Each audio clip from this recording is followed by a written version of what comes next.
दोस्तों, आम के बारे में आपने मुख्तलिफ़ बातें सुनी होंगी। मैं आज आपको एक स्टोरी सुना रहा हूँ आम के बारे में, और मुझे उम्मीद है कि आपने इससे पहले ये स्टोरी कभी सुनी नहीं होगी। इस स्टोरी को शुरू से आखिर तक सुनिए ताकि पूरा मैसेज आप तक पहुँच सके। ये स्टोरी मैंने एक मैसेज कन्वे करने के लिए बनाई है ताकि लोगों तक ये बात पहुँचे। उम्मीद है कि ये स्टोरी आपको पसंद आएगी। आम का मौसम है, लोग आम खाने का मज़ा ले रहे हैं। बेशक आम हो के दूसरे फल, ये अल्लाह ताला की नेमतें हैं। हमको अल्लाह का शुक्र अदा करना चाहिए जिसने हमें इन बेहतरीन नेमतों से नवाजा है। चलिए एक मालूमाती और मज़ेदार कहानी आम और छोटे नवाब की सुनाते हैं। आम और छोटे नवाब, इसको सुनिए और सबसे शेयर कीजिए। इसका मज़ा आखिर तक सुनने तक है। छोटे नवाब ने अपने बाबा से ज़िद की वो के आम खाएंगे। खूब ज़िद की तो वालिद साहब ने कहा, चलो हमारे एक दोस्त का आम का बाग है, वहाँ चलकर खाते हैं। छोटे नवाब, गुड़िया सब तैयार होकर खुशी खुशी आम बाग पहुँचे। बाबा के दोस्त ने सबको आम की झाड़ की घनी छाँव में बांध का पलंग डालकर बिठाया और आम लाने चले गए। गुड़िया और छोटे नवाब की पेड़ों पर आम देखकर आंखें खुली की खुली रह गईं। इतने ढेर सारे आम! छोटे नवाब ने पूछा, इतने ढेर सारे आम अंकल की फैमिली खाती है? बाबा ने कहा, नहीं बेटा, थोड़े बहुत खाते हैं, बाकी के सब आम बेच देते हैं, सारे आम बेच देते हैं। बाबा ने बताया, आम का झाड़ भी हम सबको ज़िंदगी देता है, हम सबके घर चलाता है। छोटे नवाब की मम्मी ने कहा, वो कैसे? छोटे नवाब से कहा कि बाबा से पूछो वो कैसे। छोटे नवाब की सवालिया नज़रें अपने बाबा की तरफ थीं। बाबा ने कहा, इतने सारे आम जो है कौन तोड़ता है? अंकल तोड़ते हैं? नहीं, अंकल नहीं तोड़ते हैं, बल्कि ये सब आम मज़दूर तोड़ते हैं। ये आम मज़दूर तोड़ते हैं और हर आम झाड़ और उनको तोड़कर हर आम के नीचे, झाड़ के नीचे ढेरियाँ लगा दी जाती हैं। क्या करते हैं? आम झाड़ से तोड़ते हैं और ढेरियाँ लगाई जाती हैं, और फिर यहाँ से आम ले जाकर अंदर हॉल में एक बड़ा सा ढेर लगाते हैं। ये सब काम मज़दूर करते हैं। ये सब काम की मज़दूरी कौन देता है? इन मज़दूरों को धाड़ी और मज़दूरी कौन देते हैं? इनकी मज़दूरी धाड़ी आम वाले अंकल देते हैं। कौन देते हैं? आम वाले अंकल देते हैं। जो अंकल पैसे देते हैं, इससे इन मज़दूरों के घर चलते हैं। इनके घर में खाना पीना होता है, इनके कपड़े बनते हैं, इनके बच्चे स्कूल जाते हैं, इनका इलाज होता है, दवा दारू होती है, यानी सब तरक्की और तामीरी काम होते हैं। बाबा ने पूछा, क्या होता है? छोटे नवाब, अंकल जो इनकी मजदूरी देते हैं, इससे इनके घर चलते हैं। बाबा ने फिर छोटे नवाब से पूछा, क्या आम ऐसे ही बाज़ार में चले जाते हैं? इस बार गुड़िया बोली, नहीं, ये कार्टून में पैक होकर जाते हैं। बाबा ने गुड़िया को देखा, मुस्कुराए और बोला, ये लकड़ी के और कार्टून बॉक्सेस में बाज़ार ले जाते हैं। ये लकड़ी के और कार्टून के बॉक्सेस में बाज़ार ले जाते हैं, और बॉक्स अंकल नहीं बनाते, ना ही अंकल के पास होते हैं। तो अंकल क्या करते हैं? ये बॉक्स बाज़ार से ख़रीदते हैं। बाज़ार से ख़रीदना पड़ता है। कौन ख़रीदते हैं? झट से छोटे नवाब बोले, आम वाले अंकल। बाबा ने बोला, हाँ, आम वाले अंकल बाज़ार से ये बॉक्सेस ख़रीदते हैं। जो दुकानदार ये बॉक्स बेचते हैं, उनको इसको बेचने पर प्रॉफिट होता है, उनको पैसा बनता है, और इस पैसे से उन दुकानदारों के घर चलते हैं। और जो दुकानदार बेचते हैं वो ये बॉक्सेस नहीं बनाते, बल्कि दुकानदार ये फैक्ट्री से माल खरीदते हैं, उनसे बॉक्सेस खरीदते हैं। इस तरह से उन फैक्ट्रीज के मालिकों को भी इससे प्रॉफिट होता है, और जो वहाँ काम करने वाले आते हैं उनकी सैलरी तनख्वाह भी निकलती है, जिससे उनके घर चलते हैं। यानी दुकान वाला जो बेचता है बॉक्सेस, उसका घर का खर्चा निकलता है, उसका घर चलता है उससे। और जो फैक्ट्री के लोग जो कार्टन बनाते हैं, बॉक्सेस बनाते हैं, उनके मालिकों का घर चलता है, और उनके नौकर जो होते हैं, जो उनके पास काम करने वाले, उनका घर चलता है। सब इसी पैसे से चलता है। और इनके घर चलते हैं। जब बॉक्सेस में भर जाते हैं तो इनको बाजार में बेचने जाते हैं। ये बॉक्सेस लाते हैं, फिर बॉक्सेस को भरते हैं, फिर इनको बेचने बाजार जाते हैं। क्या बॉक्सेस सर पर उठा कर ले जाते हैं? तो छोटे नवाब की मम्मी ने कहा, जो ये कहानी सुन रही थी, कहा कि ट्रक में ले जाते हैं। बाबा ने फिर कहा, ट्रक वाला फ्री में तो नहीं ले जाता, वो तो पैसे लेता होगा ना, इसको भी अंकल पैसे देते हैं। ट्रक वाला इस पैसे से अपने ट्रक ड्राइवर को पैसे देता है, उसको तनख्वाह देता है, इससे इस ड्राइवर के घर का खर्चा चलता है। फिर इस ट्रक ड्राइवर को, यानी ट्रक ड्राइवर का जो मालिक होता है, उसको उससे फ़ायदा होता है, तो उसका घर चलता है। ट्रक मालिक ये पैसा जमा करके फिर इस ट्रक से एक ट्रक खरीदता है, और जब ये ट्रक खरीदता है तो ट्रक कंपनी को उसका फ़ायदा होता है। जो ट्रक कंपनी का मालिक होता है उसको फ़ायदा होता है।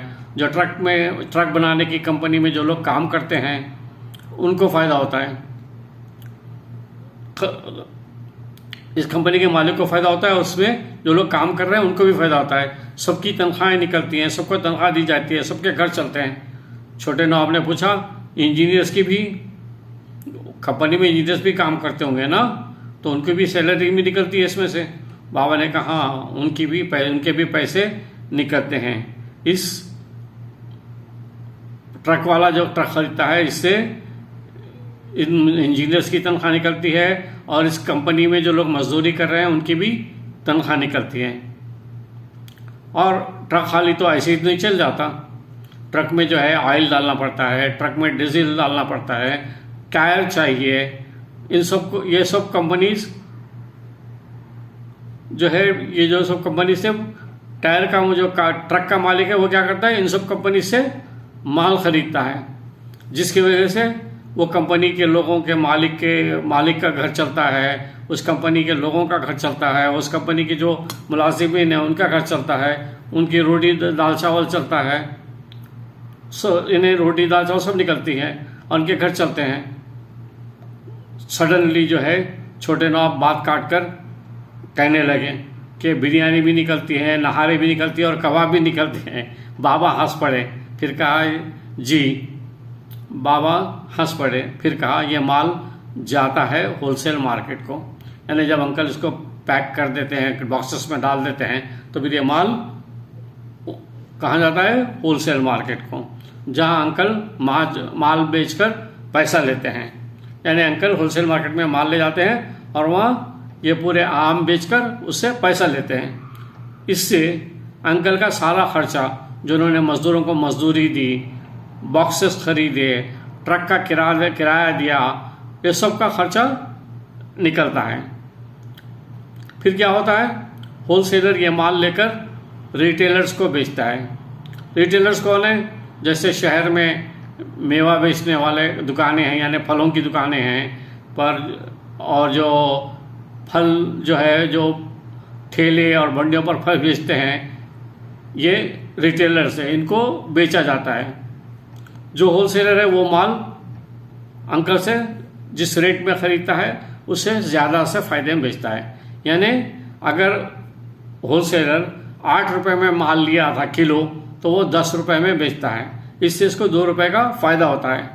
इसकी आमदनी होती है, इसका घर चलता है, इसके नौकरों का खर्चा निकलता है, उनके भी घर चलते हैं, उनका भी रोटी दाल चावल उनका भी चलता है। तो ये पैसा कहाँ से आता है? ये पैसा सब आम से आता है। जो रिटेलर है वो ग्राहक कंज्यूमर को बेचते हैं। रिटेलर किसको बेचते हैं? हम वो कंज्यूमर को बेचते हैं। कंज्यूमर कौन है? कंज्यूमर कौन है? छोटे नवाब ने कहा कंज्यूमर कौन है? बाबा ने कहा कि हम जैसे लोग। फिर ये रिटेलर जो है 15 से 20 रुपए तक बेचते हैं, जिससे रिटेलर्स को फ़ायदा होता है। 10 रुपये में ख़रीदते हैं, 15 में बेचते हैं, 20 में बेचते हैं, इससे इनको फ़ायदा होता है और इससे इनकी आमदनी होती है, इनको पैसा मिलता है। इससे इनके पैसे से इनके घर का खर्च चलता है, इनके घर की दाल रोटी चलती है। इस बंडी से इन ठेलों से, ये फलों की दुकान से ख़रीदने वाले जो लोग होते हैं वो कंज्यूमर होते हैं। कंज्यूमर कौन होते हैं? छोटे नवाब हम लोग। बाबा ने कहा हाँ हम लोग होते हैं, लेकिन हम लोग में कौन होते हैं? बाबा ने फिर इसमें बताया, इसमें डॉक्टर्स होते हैं, इंजीनियर्स होते हैं, टीचर्स होते हैं, मजदूर होते हैं, सभी खरीदते हैं, सभी खरीदते हैं। छोटे नवाब हैरत से, ये आम के पैसों से चलता है? बाबा ने कहा हाँ, सिर्फ आम ही नहीं बल्कि ये सिर्फ आम ही नहीं बल्कि जाम है, दूसरे फल है, अनाज है, सबके पैसों से चलता है। ये सब ज़मीन से आता है और ये सब फल अनाज वगैरह सब इस ज़मीन से पिकते हैं और ये इन्हीं से जो है सारा निज़ाम चलता है। आम वाले अंकल जो स्टोरी सुन रहे थे, आम और खाने का इसरार कर रहे थे कि आम और लीजिए और खाइए।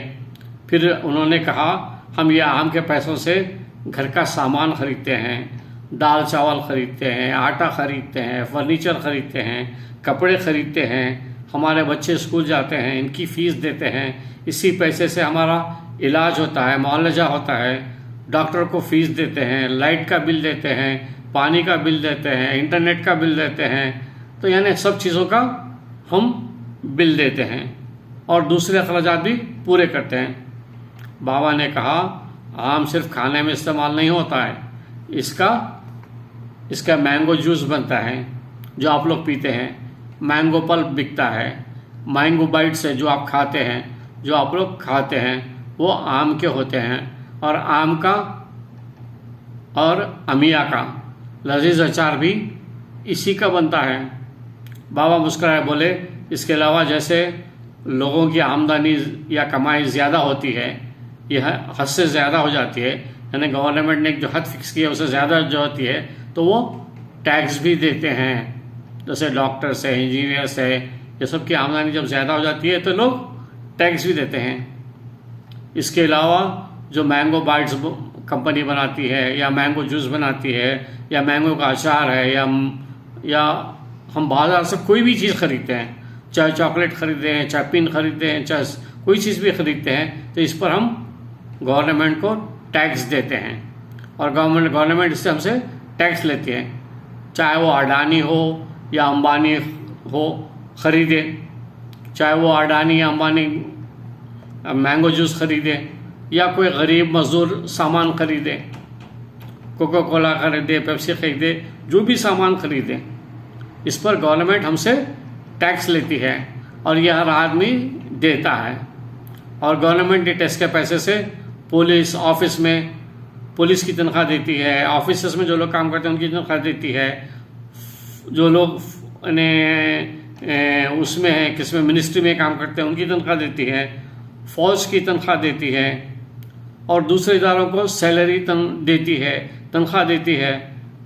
ये तमाम MP है, यानी मेंबर ऑफ पार्लियामेंट है, MLAs है, मिनिस्टर्स है, प्राइम मिनिस्टर की तनख्वाह भी गवर्नमेंट इसी टैक्स के पैसे से देती है। जो मैंगो बाइट्स पे लेते हैं, जो मैंगो जूस पे लेते हैं, इसी टैक्स के पैसे से देती है। छोटे नवाब की मम्मी ने कहा प्रेसिडेंट से लेकर चपरासी तक की तनख्वाह आम के पैसों से जाती है। छोटे नवाब हरत से देखते रहे, फिर गुड़िया से कहा हमको मैंगो ट्री को थैंक यू कहना चाहिए, आम के दरख्त को चलो थैंक यू बोलते हैं। दोनों भागकर आम के दरख्त के पास गए और आम के दरख्त को अपनी बाहों में ले लिया और प्यार और किसेस करने लगे। जब लौटे तो बाबा ने कहा थैंक्स तो इसका भी बनता है जिसने इस आम के दरख्त को बनाया और पैदा किया, और थैंक यू उसका ही बनता है जिसने यह आम का दरख्त लगाया, इसको पाला पोसा, इसको बड़ा किया। तो थैंक्स उनका भी बोलना ज़रूरी होता है। यानी छोटे नवाब और गुड़िया दोनों जो है हंसने लगे, फिर ज़ोर ज़ोर से कहने लगे शुक्रिया अल्लाह मियाँ, शुक्रिया अल्लाह मियाँ, और शुक्रिया आम वाले अंकल, शुक्रिया आम वाले अंकल। बाबा ने दोनों को सीने से लगाकर कहा, हम अल्लाह की किन किन नेमतों को झुटलाएंगे। अल्लाह ने इतनी नेमतें हमको दी हैं, आप दोनों भी हमारे लिए नेमत हैं। दोनों को प्यार किया, मम्मी ने भी दोनों को लिपटा कर प्यार किया, आम वाले अंकल ने भी प्यार किया, सर पर हाथ रखा। छोटे नवाब की मम्मी ने कहा, आज आम खाने का मज़ा आया। जब किसी नेमत का पता चलता है और इसके फ़ायदे सामने नज़र आते हैं तो इंसान इसका एहसानमंद और शुक्रगुजार हो जाता है। इस तरह अल्लाह बेशुमार नेमतें हमको अता की हैं अल्लाह ने, और हर नेमत की अपनी खूबी और फ़ायदे हैं। और उन्होंने कहा कि आए अल्लाह, हमको शुक्रगुजार बंदे बना और शुक्र करने वालों में शामिल कर। आमीन सुम्मा आमीन। सब आम खाकर खुशी खुशी घर लौटे। लेकिन दोस्तों, ये बात सच है कि सारी इन्हें ज़िंदगी जो लोगों की जो सारी दुनिया कायनात चल रही है वो सिर्फ ज़मीन से चल रही है। कि जो ज़मीन में जो कुछ उगता है, ज़मीन से ऑयल निकलता है, ज़मीन से पेट्रोल निकलता है, ज़मीन से सोना निकलता है, ज़मीन से जो है लोहा निकलता है, ज़मीन से ही जो है तमाम चीज़ें निकलती है। अनाज है, चावल है, फल, सब चीज़ें जो है ये ज़मीन से निकलते हैं। और ये ज़मीन से ये हमारी ज़िंदगियों को हमको पालते पोसते बड़ा करते हैं। इसमें इनका योगदान है। ये सब सारी ये चीज़ें हैं, ये सब हमको पालती पोसती और बड़ा करती हैं। ये योगदान है हमारे लिए, हमारी ज़िंदगी में इनका योगदान है, इनका अपना रोल है, इनका अपना हिस्सा है। हमको उनका शुक्रगुजार होना चाहिए, उनका ख्याल रखना चाहिए, उनकी देखभाल करनी चाहिए और उनको इन्हें सम्मान देना चाहिए पूरा। तो इसलिए दोस्तों, ये ज़रूरी है कि हर चीज़ का सम्मान दिया जाए। ये लोग ना सिर्फ हमारी ज़िंदगियों में, एक आवाम की ज़िंदगी, बल्कि आवाम जो इस इन्हें पूरे उसका हिस्सा है, ये आवाम और ये ज़मीन सब मिलकर इस कायनात को चलाते हैं।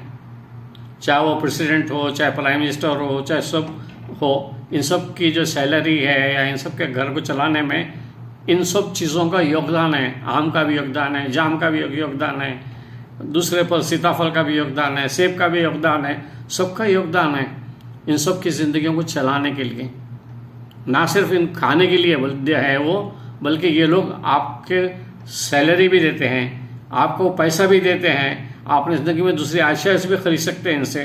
ये सब इसी ज़मीन से देते हैं और इसमें सबका योगदान है। और हम सबको इन लोगों का भी शुक्रगुजार होना चाहिए, और जो इनको पैदा किया है, जो अल्लाह ने इनको पैदा किया है, उस अल्लाह का भी हमको शुक्र अदा करना चाहिए कि उसने कितना बेहतरीन खूबसूरत निज़ाम बनाया है ज़िंदगी का, जो इससे चलता है। शुक्रिया, जज़ाकल्लाह खैर।